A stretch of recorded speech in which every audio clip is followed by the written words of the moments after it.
You are a big fan of storytelling. Why did you feel the need to tell this particular story?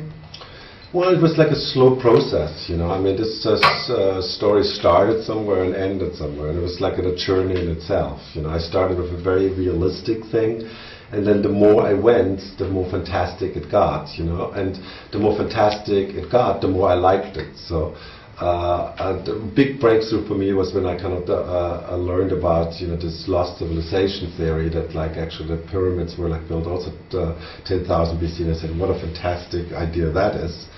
And I went with it, and I always like kind of believe, you know, that it's important to kind of tell fantastic stories, because they have so much more truth to them, you know, in their interaction of humans than realistic stories. The film reminds me, especially the animal scenes, very much of BBC's Walking with Dinosaurs, that particular style. Have you seen that series, and are you a big fan? Yeah, I'm a big fan of, and actually the animals of these animals are like kind of walking with prehistoric beasts. Yes. Yeah, there's a fantastic series. So how did you begin to research the historical elements of this film? Because you've got from the costumes to the lifestyles, the spiritual side. There is actually a lot of material there for the animals. I mean, you can pretty much like kind of build them exactly like there was, and this is what we did.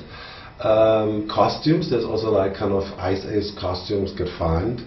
But also we oriented ourselves a lot in primitive, you know, like kind of tribes that still exist, you know. And Africa is like, it's also like why I wanted to shoot the movie in Africa, because I knew there is a lot of craftsmanship still around to make all these, you know, things. On that line, Africa, what's the sort of the particular significance of the desert area of Spitzkoppe? Well, you know, the Spitzkoppe place is just a magical place. You know, I saw it first in 2001.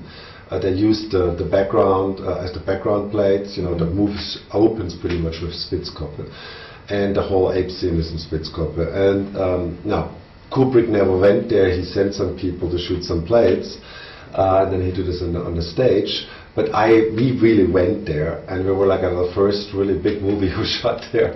And we even built a set there, and it was like kind of the most magical 8 or 9 days of the shoot, because we lived in tents. We were like in this fantastic landscape, which is unreal. What were some of the challenges of filming this particular epic? Well, we like kind of wanted to kind of show the beauty of this world, and we went, you know, pretty much to New Zealand and to Africa, Namibia. And naturally the conditions were very harsh, the weather didn't play along, why should it? But somewhat like kind of this whole fighting, you know, through this movie, you know, somewhat reflected in the movie, because we all grew together as a group, and, you know, nothing could phase us, you know. And when we pulled through, and I think everyone on this movie who was on this movie is very proud of it. You're known to feature the number 44 with reference to Moon 44. I was just wondering whether or not that was the significance of the spear with the 4 prongs on either side. Yeah. Or am I reading too deeply? Too deeply. I thought like in this movie there cannot be 44. Actually, you know how this came at 44? Because Dean Devlin was an actor in Moon 44, and he is also then became co-writer of mine, and then we're like, he always plugged it in everywhere, and then it became a tradition. There you go. I mean, one final question. What would you say, because they've got their 4-legged demons, the characters in this film, what would you say are some present day demons for some of us? No, it's actually inspired, you know, it's inspired by Cortes, the Cortes story. I'm fascinated by the Cortes story, and there was just this idea that Cortes for the Indians, the Aztecs, looked like a 4-legged demon, and it's just this thing. And when we were like looking for something, how about the slave raiders could do, we said like let's put them on horses and steal that from the Cortes story. So you don't have any demons, present day demons? No. Oh, there's some studio executives. No, I'm only kidding. No, but it's like there is also like something really, really interesting. But it's the name of the hero, Delay, is backwards Held, which is the German word for hero.